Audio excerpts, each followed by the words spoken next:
Bonjour à tous, c'est Paul de la vidéo tout simplement. Alors bon, aujourd'hui je vais pas vous faire le même coup qu'hier parce qu'on en a tous marre, hein. Oui, j'ai oublié d'allumer les écrans, du coup je les allume après et tout. Non, non, non, non. Aujourd'hui c'est un petit peu plus marrant que ça. Est-ce que ça vous dit quelque chose ce petit filtre? À première vue, c'est un filtre, voilà. Bon, il va rendre l'image un peu plus sombre, on sait pas quoi ça... Qu'est-ce que tu nous fais là, Paul? Tu montes ça sert à quoi? Non, j'ai pas allumé les écrans, j'ai juste pris le filtre qui est sur l'objectif qui est là, et j'ai fait ça. Je l'ai tourné. Voilà. À demain sur la vidéo, tout simplement. Quoi? Vous voulez en savoir un peu plus? Bon, d'accord, dehors il fait beau, on en a un petit peu marre du studio, alors aujourd'hui, on bouge, c'est parti.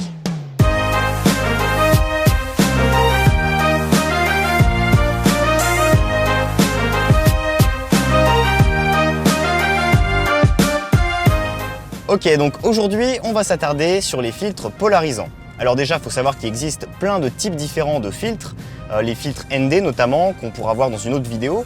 Mais aujourd'hui, on va s'attarder à un filtre que je qualifierais de magique, les filtres polarisants. C'est parti. Ok, alors beaucoup de personnes me demandent sur Amaxoroute comment je fais pour filmer en fait à l'intérieur de la voiture, mais en même temps à l'extérieur. C'est un peu bizarre. Non, en fait, je filme de l'extérieur de la voiture et le son est pris de l'intérieur. C'est peut-être ça qui crée un petit peu le délire, entre guillemets. Et après, là, l'autre question, c'est en général, quand on filme une vitre ou un pare-brise ou n'importe quoi comme ça donne ça. Ouais, c'est sûr que c'est pas top. Alors normalement, si vous avez lu le titre de la vidéo, bah, vous comprenez bien de quoi il s'agit. Il suffit de mettre un filtre polarisant pour enlever cet effet de brillance. Alors pourquoi le pare-brise apparaît tout blanc comme on le voit dans la réalité? Par exemple, là je le regarde, il est tout blanc. C'est exactement le même phénomène qu'on a à la plage quand on regarde la mer ou n'importe quoi. On est sur un lac qui a un peu d'huile, sans forcément beaucoup de vagues.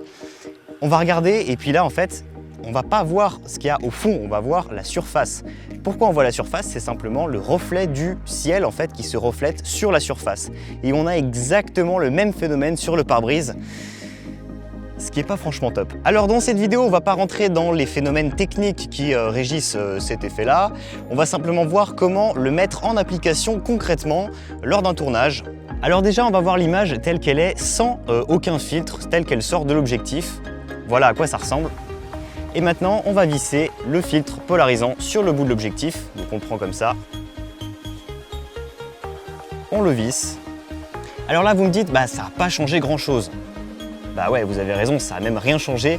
En fait, le filtre polarisant, c'est ça qui est encore plus dingue, c'est que pour faire les réglages, il suffit simplement de tourner le filtre et ça va orienter les rayons de la lumière jusqu'à obtenir le résultat qu'on souhaite. Bon, évidemment, vous l'avez compris ici, ce qu'on souhaite obtenir, bah, c'est un pare-brise sans aucun reflet, en tout cas sur le conducteur. Et bah c'est parti, on prend le filtre et on va le tourner tout doucement.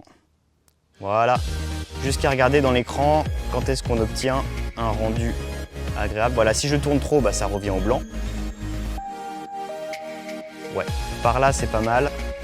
Voilà comme on peut voir à travers. Donc là on voit bien la pochette du trépied et la GoPro qui est accrochée au pare-brise pour faire le plan de tout à l'heure. Alors normalement à ce moment-là, vous devriez me dire mais Paul, mais on s'en fiche. Enfin, on s'en fiche pas. Pour toi c'est super, tu fais Amaxoroute, c'est ton délire, voilà, super, tu te filmes à l'intérieur. Mais qu'est-ce que tu veux que nous on se filme à travers un pare-brise ou à travers une vitre? On n'en a pas l'utilité.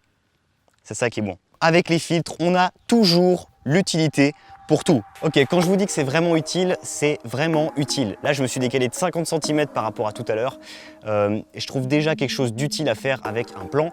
Je vous le montre, voilà, c'est ce plan-là. Et on va tout de suite le recadrer. Allez, on va choper les tuiles et la pente glissante là avec les plantes. Et après, vous allez voir.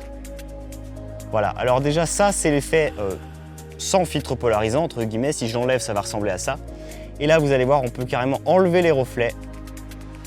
Et vous pouvez imaginer ce qu'on peut faire avec des objets, même avec... Allez, je vais filmer le 6D. Ok, alors là, c'est flagrant et c'est génial. Vous allez voir comment on rend un objet brillant, mat. C'est parti. Donc là, je vais tourner le filtre polar. Ça brille. C'est mat. Je vous la refais, hein. Ça brille. C'est mat. Allez-y, trouvez-moi un truc plus dingue que ça. Voilà, j'espère que cette vidéo vous a plu. N'hésitez pas à me laisser des questions si vous en avez. Quant à moi, je vous retrouve dès demain sur la vidéo. Tout simplement.